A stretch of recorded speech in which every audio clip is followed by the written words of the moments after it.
Hello all, this is Pius. So today I'm here to introduce about one course that is called as A to Z of History Optional. The name seems to be a bit surprising that what is the meaning of A to Z?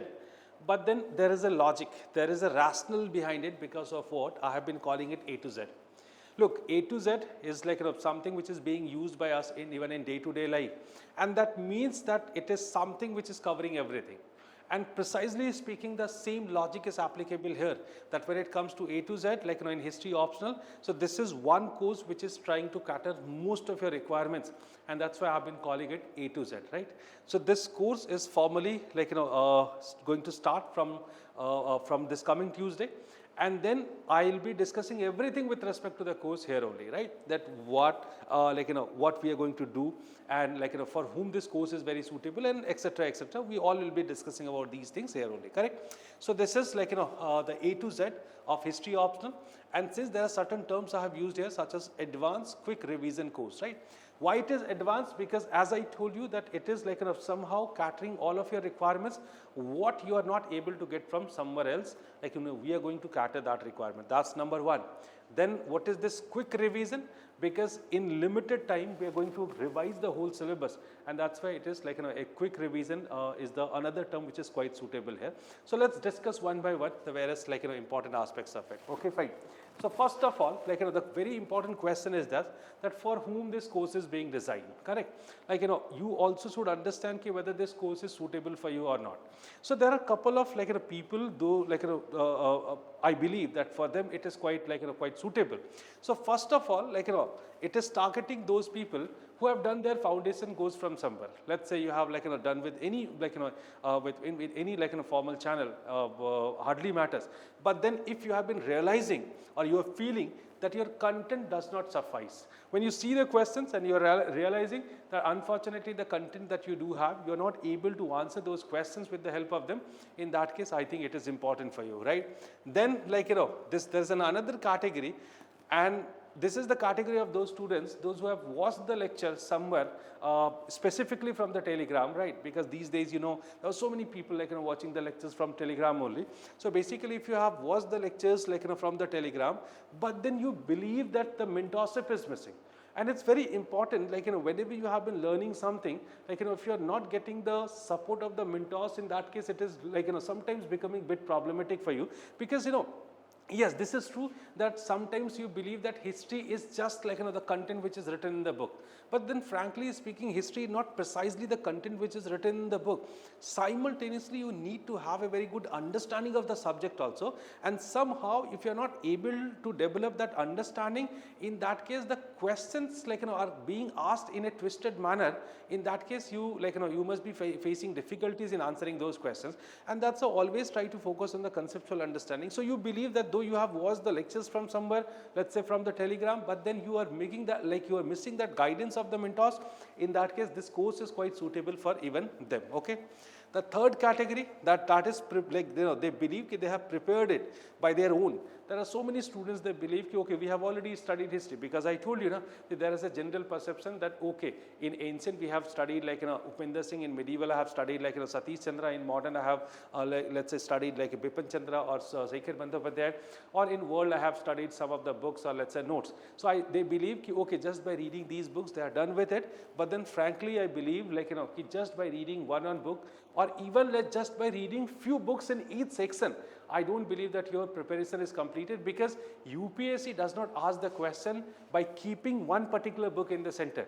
Rather, they have been keeping the syllabus in the center, and that's where the information can be picked up from any book. And the kind of innovation that you see in the question these days, I believe it is, you must be able to understand this particular problem, that how you cannot rely on one book. So if you believe that you have covered it by your own, but then now you are facing difficulties, right? Difficulties in answering the questions, difficulties in even understanding the question, in that case this course is even suitable to them as well. Okay. Then there is another category, they want to revise the whole content in a time bound manner and in a fast pace. So sometimes they are not able to keep a sort of disciplined revision of the course. In that case it is suitable for them also, because we are going to revise the whole syllabus whatsoever is relevant for the for this history optional. like we are going to cover that too in a time bound manner. So that is another important aspect of this. Okay. Whether this course is right for you or not. So I believe that, as I have already told you, the students who need a fast track revision while maintaining the depth and clarity, that is another aspect very important. Because sometimes what happens, let's say there is a content and you have revise that content. But the problem is this, whether with the help of this content you are capable of writing or answering those questions being asked in the exam or not, that is also that is the most important question. So if you believe there's something missing over there, in that case I think this course would be quite helpful to you. Then the aspirants who are struggling to connect with the vast historical events, periods and the concepts, right? There are some people, they have been facing difficulties in retaining those things, right? Let's say they have mugged up everything, but then they are not able to retain it. I think here you have to be very much clear for this fact, that what are the facts which are needed to be produced in the answers. It's not necessary that whatsoever facts you have been mugging for the same amount of facts are needed even in the mains examination, in the optional part also. It's not necessary. I think how to use these facts, what facts are compulsory for you, what facts can be avoided for history optional or in history optional, these understandings should be also there. So even this is helping you that also. Those who want to stand out with a impeccable answer writing skill, tailored for the UPSC, that's also a very important part, that whether the content, whether you are able to produce that content in your answer script or not, that is it is quite helpful for them also, right? And then candidates looking for personalized guidance from expert faculty with a proven track record in helping students achieve top ranks, correct? So if you believe that you want to have a mentorship and you want to prepare the subject under the mentorship, in that case it is quite helpful. So I believe that all those students falling in these categories, maybe it is quite helpful for you, and I think in that case you should definitely give it a try. Okay. Now, why can't you afford to miss this particular course? That's again a very important thing, and you should listen it very carefully, that what are the things because of what you can't afford to miss this course. So basically you all understand that history optional syllabus is vast and it requires not just reading but mastering every nuance, right? So the kind of innovations that you see in the question paper these days, I think that's a clear indication to you that if you have studied it by your own, or if you believe that you are not having a very good hold over the subject, in that case you should definitely join these kind of course, because that that would be somehow completing your preparation. That's the significance of it. Now, what are the things what you mostly miss in your preparation? That is what I would like to highlight. So the first thing is very important, that's right and the relevant content, right? Whether you have the content right or not. Now, what is the meaning of right and the relevant content? Look, history is such a discipline that the same event, the same topic can be studied with a multiple perspective. And in fact, whenever this kind of complex situation is there, in that case you need to know that what is the right presentation. So that's the reason because of what you should be very particular of the information what you are having, whether it is the right and the relevant or not, because anything you cannot write in the name of writing the answers. I have met with so many students and they believe, let's say they appeared in this attempt and they scored 230. Now, what is their interpretation? Okay, it means that I need to produce more facts in my answer, and that's how I'll be able to somehow cope up with the exam. Just by writing facts, if you're thinking that you're going to score very good, this is never the criteria. So you keep on increasing the facts. I'm telling you that you won't be able to go beyond 250. There is a limit. If you have been writing so many facts, undoubtedly you're getting marks. Probably you got the right sense of the questions, right crux of the question, and you tried to answer that particular question with the help of certain facts. So to a certain extent it is correct. But then history is not merely about the facts and all, and that's why I always used to say that you have to learn this, that how to produce the right and the relevant fact, write the relevant fact and the content as well. That's very important aspect. So undoubtedly we are going to cater that requirement. Okay. Then there's another thing, that is about the coverage of all possible dimensions. Now, this is the most important aspect that I must tell you right away. Why it is very important. Sometimes when we read any content, any notes, right, we believe that, okay, these are the possible dimensions of the history, but then it is incorrect, right? The history has been written by several people and they all have gone for, and they all have hunted various different dimensions. Now, I'm not saying that there are unlimited dimensions. As per the as per the major works, research works, we can decide the dimensions. And if you'll see the questions, like, and if, like, in fact, I'll prefer to show you the questions also, that if you'll see the questions, in that case, you'll realize that nowadays, UPSC has started asking about the various new dimensions, right? And these dimensions you might not have studied in any notes in any book, because it's not necessary that one book is covering all the dimensions. It's practically not possible. And for the reference, I think let's see some of the questions, they would be quite helpful, correct? Let's see. Let's say I've just taken the questions from mainly from 2023 only, and I would like to show that, as I told you, that mostly I have taken the question from 2023 only, and I would like to just show that how there are certain questions which are covering a very few, like in a very new dimension, such as, like, from the ancient section, like questions from 2023 only, the Indus Saraswati cultural zone exhibited both homogeneity and diversity. Discuss. Now, this is a question that has been asked in 2023. Now, you cannot find the answer of this question in any book, I must tell you, because, like, this is such kind of question that either you can find the answer, like, either you can find the answer in a specific reading, or else you have to write with your broad understanding and the conceptual clarity, correct? How do the comparative study of language, archaeological sources, and the vast corpus of Vedic literature help to determine that Aryan problem in Indian history? Now, again, you cannot find the answer of this, like, in a in those normal books what you have been reading, because it's not being covered by in any book. And if you find the content, that content would be so less that it won't help you to write the answer properly, and that's why you need to know that what are the possible dimensions. Let's see some other questions. Is it correct to say that the post-Gupta period was remarkable for the expansion of the religious cults in India? Now, again, like, you must be having some ideas. Let's say you know about Tantrism, you know about Saivism and so on, but then you need to produce a sort of, like, you need to produce a basically sort of more analytical answer of this question. Why? Because the question is asking, is it correct to say that the post-Gupta period was remarkable for the expansion of religious cult in India? Now, you have to understand whether these religious cults were the expansion or the extension of Hinduism, or it was, like, something new. And if it was there, what are the important factors which are somehow getting this particular change in the early medieval period or the post-Gupta period? So these are certain questions. I have just included only few in form of sample, that I can make you understand that why, like, the questions are day by day becoming challenging. They're becoming challenging. Why? Because, like, they have been hunting the new dimension. In the similar fashion, let's see some of the questions from the medieval Indian history also. Let's say Chola maritime expansion was driven largely by the concerns of overseas commerce. Now, this you study, but then you never have the proper content to write this answer. Why? Because this is one dimension which was, like, earlier not being asked very frequently.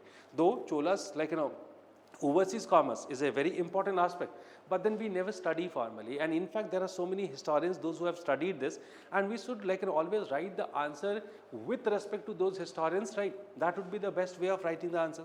Discuss the importance of Sufi literature as an important source of history.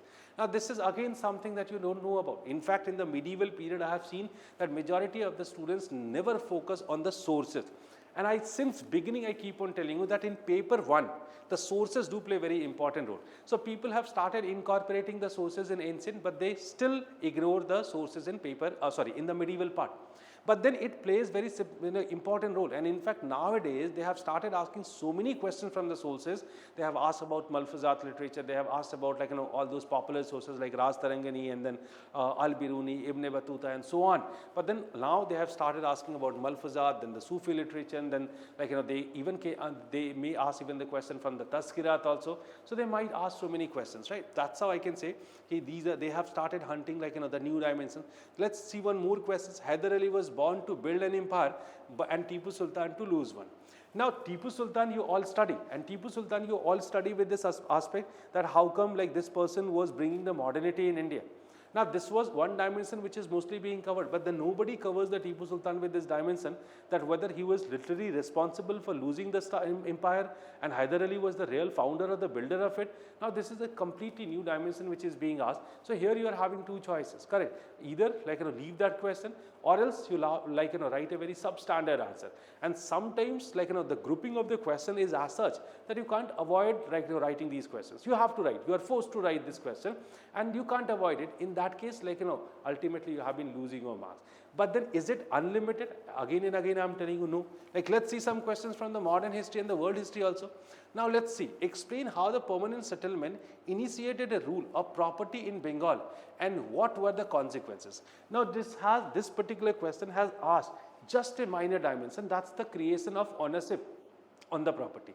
Now it's a debate, right? It's a very popular debate, but then again you won't find that like the normal books have been covering it with an extensive detail. They're just writing yes, permanent settlement has come up with one outcome, that they have created that notion of ownership over the property. But then what were the biggest consequences of this? These are not being discussed as such. So again it's a there is a study on this. Let's see some more questions. Do you agree that the traditional Indian artisan production was a fact, sad but inevitable? Discuss. Now again it has been asking about deindustrialization with a very new perspective. The roots of the whole questions behind the indigo revolt is the struggle to make the Rayat grow indigo plants without paying them the price of it. Now again 2023 questions, very unique dimension of the minute aspect that has been asked. When Gandhi launched civil disobedience movement, he was desperately in search for the effective formula, critically examined. It's a completely new dimension that they have asked. Like normally we do not study these kind of things. And even in the world history, you can find several such questions are being asked. Let's see, Rousseau kindled a hope which became the spirit of enlightenment. Now again, we do not study Rousseau with this perspective, right? Engels did much more than Marx himself to popularize the idea of Marxism. You study Marxism a lot, you study the Marxist principle and all these things, but you never study the role of Engels in the development of the Marxist idea. Do you understand that the lack of statesmanship in London during the 1760s and the 1770s was an important contributory factor for precipitating the American Revolution and allies? Correct? So now this is again a question, you never give prime focus to this. And that is also a very important aspect, because how Britain was reacting at that point of time, what was the policies of Greenville and all, right? You do understand these kind of things, and you never study these kind of things, right? So the codification of French law, for the first time in 2023, they have been asking this question about the codification of law that was done by Napoleon. You study it, but then you study it just a point. But then you can see that just what you study in form of a point only, that has been made the base of a question. Now, if you have proper amount of information, then only you can answer this question, and that it is a 10-mark question. You can't even avoid the question. You have to write it. So understand these complications, right? These days they have started asking about much questions from the Southeast Asian history also. So you can find that all these questions are being asked in last year only, and if you do not have the proper understanding and the content, you won't be able to answer these questions. So in every paper, in every segment, let's say you have been missing 2-3 questions, you are not able to write a perfect answer. In that case, ultimately you have been losing a chance in that particular attempt. So that's why you should keep in mind that whenever it comes to your preparation, it is very important. Yeah, it is very important that you cover all the possible dimensions, right? So maybe you are having let's say 5 points or 7 points information, that's sufficient. But then you need to know the dimensions, and you need to have certain points. That's very important. So that's also one thing, because of what we are going to cover, and you can't miss it. Then it comes to a very important point, that's conceptual understanding. Maybe sometimes you are not able to understand all the possible dimensions, but then you can have a very good conceptual clarity. And if you have a good conceptual clarity, specifically in paper 1, I must tell you that this is going to be very helpful, because in that case, even the twisted questions, even the complex question can be dealt by you with this information what you have, with this conceptual clarity that you have. And this is how it is very important. So that that's also one important thing. And another thing, that's about the current historiography. Now, what is this current historiography? Now, I have started using this term current historiography. Why? Because this point I have discussed earlier also many times. The point is that, of course, the same historians would not be dominating always what you had been discussing or what you had been writing or studying earlier. Of course, in the recent times also, so much historical writings are going on, and in fact they are having great impact over the over the discourse of history. So if it is happening like, so, and in fact the team or the the older set of people, those who had been coming to make the questions, now they are also being changed. So when the new set of people are coming, so undoubtedly they would bring the questions from their researches, from their or from the contemporary researches. So in that case, that recent historiography has also become very important. So that is something which is very important, that you know that what are the recent scholars, what are the various areas where they have been working, and whether you have to just make yourself enabled that you can write their names and their work in your answers, that you can fetch better marks, correct? Okay, so and another thing, right, what we are going to do, which is very important, that yes, this is very much true, that when you this is one idea which is very popular, that if you see or if you solve the previous year questions of last 10 years, you'll be able to score very good. Yes, to a certain extent it is correct, that if you have studied or if you have made the answers of previous year questions, in that case there were many questions, they would be there in the same line. There would be many questions which are ultimately the same question is being reframed and then it has been asked. To a certain extent it is true, and that's the reason, because of what we are going to do, we are going to cover the 500 previous year questions, right, that has been taken from the last 10-12 years, and those questions somehow is going to cover all those possible content which is needed. Sometimes maybe in this in that part also you are not having the proper content, right? So you need to know that whether you have the proper content or not. So yes, we'll be solving 500 previous year questions, right? And then the new dimensions which are there, so that will be also we'll be covering here. So this is how we can say that there are so many things that have been clubbed in this particular course that we are going to cover here. Okay. Now the point is that how we are going to help you through this particular course, that's also very important. So there are a couple of things that I'll be discussing here. First of all, the focus and the comprehensive coverage. Of course, it is an extensive program, and here we are not doing any short revision, such as the way we do it in advance, we skip some topics, we focus on only for certain dimensions what are expected in the exam. We are not going to do this here, rather we are going to cover extensively the whole syllabus. Of course, we are not going to cover everything like foundation, but then yes, we are going to cover most of the possible dimensions which are expected. Okay, then it is engaging interactive classes. That's very important. Why? Because you cannot develop the concept until and unless you go for some sort of interaction. And that's why I've been telling you that if you have watched let's say any Telegram video and you believe that your course is completed, in that case you are in a false consciousness, correct? You can't finish the syllabus until and unless you are having a discussion with with any mentor, right?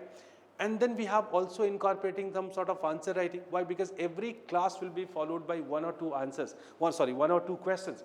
So we'll be doing the practice and we'll be taking the questions from the same topic what we have done in that particular day, right? So we'll be I'll be discussing that how I'm going to proceed here. So that also I have incorporated here.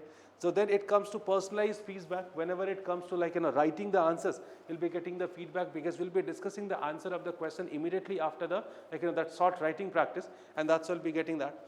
As I did tell you that we are going to discuss 500 previous PYQs and the 500 probable questions, correct? So as I told you that 500 previous year questions we'll be discussing, correct?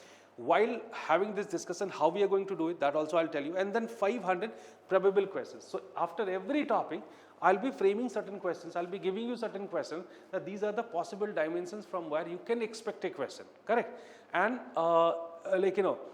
then if these kind of questions are coming, in that case, how we are going to solve this question, that's also one important aspect what we are going to do, correct? Okay.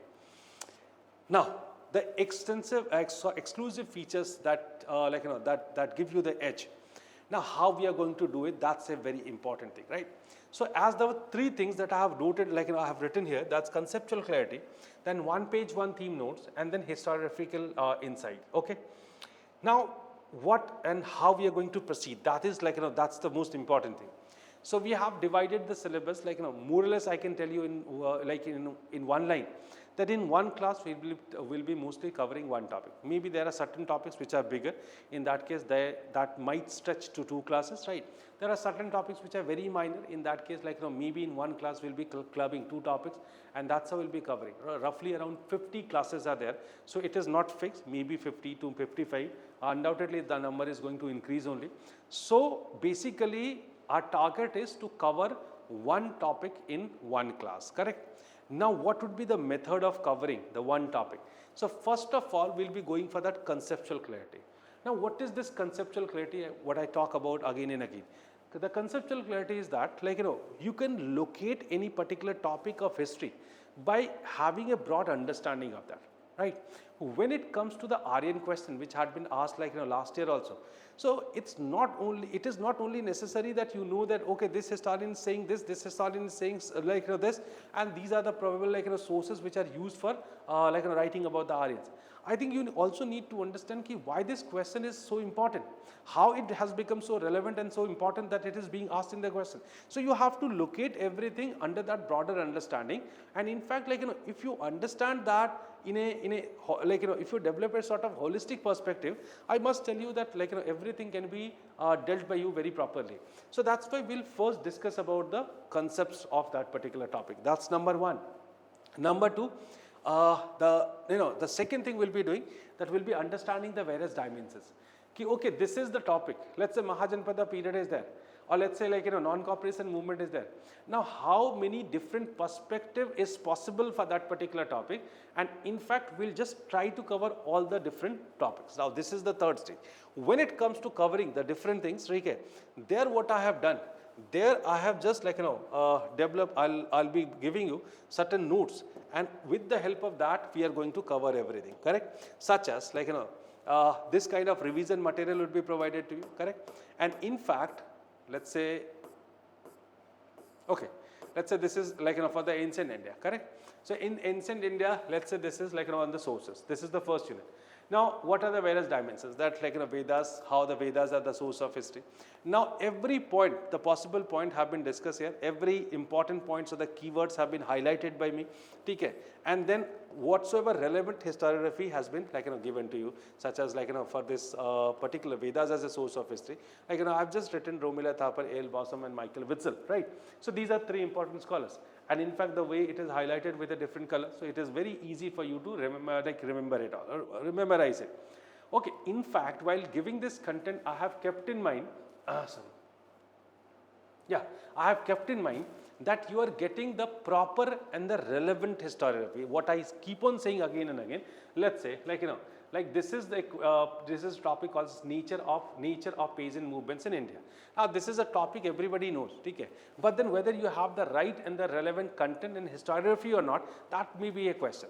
So what we are going to do, like, we are going to discuss every point with respect to the historiography, and whenever it is needed, like, I have given the relevant examples, because when we are writing the like, answer, we should have the point, argument, we should have the example, and we should have the historian, right? These are the three things. If you have been clubbing these three things, I think the answer at that point is completed. And while doing so, I have just tried to include all the recent and the relevant historiography such as Rajat Ray I have included in this nature. Then I have included, like, Sumit Guha, then Dipesh Chakravarti, then Amit Bhaduri. So I have, like, these are very recent scholars, and you can keep these recent scholars in the category of the revisionist scholar. So while, after fixing the dimensions, we'll be trying to understand all these dimensions and collect the content over them with the help of this one page, like, one theme material. And in fact most of the topics would be covered here, and then you won't face any difficulty. And probably after these classes, you just need to revise this content again and again and try to memorize all these things. I think that would be sufficient for you. You don't need to do anything apart from that, right? After that, what next we are going to do? Next we are going to, like, cover the questions that have come in the previous years from the same topic. So again, you will be provided the hard copy of the answers of last, like, 12-13 years, and in fact, like, the answers are also prepared in a very scientific manner, such as, like, this kind of answer will be getting. The first, like, in the answer, what we have done the micro analysis, that you have to understand that what exactly is being asked in the question. Since I have been evaluating these days so many scripts, and I am sometimes very surprised that students themselves are not able to understand the core demand of the question. And mind you, your content is less, that is quite okay, chalega. But if you're like, if you have failed in identifying the real demand of the question, in that case it is going to become very problematic. You won't get marks, like, most probably you'll be getting, most likely you'll be getting a 0 also, but then you won't be getting marks, like, which is going to help you to clear this exam. And that's how locate the exact demand of the question. Then what are the sources like that can be used? What is the structure of the answer? And then it comes to the structure, like, answer. Now, while giving the answer, I have kept this in my mind that the answers are not extensively longer, because sometimes, like, I have seen in certain answers they have made excessively like longer, they are very much long. In that case, it does not cater your requirement. We have just given the answer in a very limited, like, way that okay, this is the introduction, these are the bodies, these are the various points, this is another dimension that you need to write, and that's like, that ultimately the conclusion is there. So that's how we are going to answer you all the questions and the previous answers of the previous year questions. So first of all, we'll discuss that with the help of these PDFs, right? And then we'll be discussing about basically what the possible or the probable questions, those dimensions which have not been asked yet, but yes, the possibilities are there. So if you have a good understanding of the content, in that case definitely you can expect that okay, these are the new dimensions, they are yet left to be asked, and in fact they may be asked. In fact, the kind of environment which is there, like, as per that also you can understand now what are the maximum, what are the probable questions that may be asked maybe next year or next to next year. So we'll be covering, like, for every topic the possible dimensions which are not asked yet, like, we'll be covering through the probable topics also. And this is how we are going to cover, like, it. And after that, from that particular topic, we'll be having a questions, right? And like, yeah, we'll be having the question, right? And then, just a second. Yeah, we'll be having the question from there, and then you'll be writing those questions. And after, like, let's say if one question is there, you'll be given 10 minutes. If two questions are there, you'll be given 20 minutes. And after, like, those 20 minutes gap, I'll be discussing the right format of these questions. And most probably we'll be discussing, we'll be writing, we'll be practicing the answer writing of those questions which are the probable questions, right? So I think this is how one session is going to be completed. So I believe that it is somehow covering everything. And if you want to go for more answer writing practice, so you can club this with the answer writing program, because the answer writing is also, like, prepared in such a way that the whatever 3 topics we have covered in, like, 1 week, on the Sunday there will be a test on that. So if you want to merge it with that, you can even merge it with that. And I believe that after doing this much extensive practice and the coverage of content and the recent historiography, I think nothing would be left for you. And then after all these preparation, if, like, you'll be going for this, in that case, like, in that case you'll be, in that case I think you'll be able to, like, get very good marks. So mostly the target used to be 300, and of course, like, all these extensive work has been done in order to help you to reach to that marks that's called as 300, correct? So 300 plus minus 10, I always used to say, because like in the time of examination, how do you perform, that also matters, right? That's very important. But then yes, we'll be targeting 300, and I think this is the best approach to target 300. So I believe that this course would be very beneficial to you, correct? Along with this course, like, some hard materials would be also provided to you, such as 1 page, 1 theme notes. Like, these are all those notes what I had been showing you just now. Then the hard copy material, like, of the some other materials also. And then it comes to the PYQs, like last 15 years solved paper would be provided to you, and then some answer writing practice sheets what we'll be having after the class. So this is how, like, these are stage coverage of multiple stage of coverage of syllabus. And I believe that if you have gone for this extensive program, in that case, I think most of the things of the history optional would be done here only. So I believe that it would be quite helpful for you.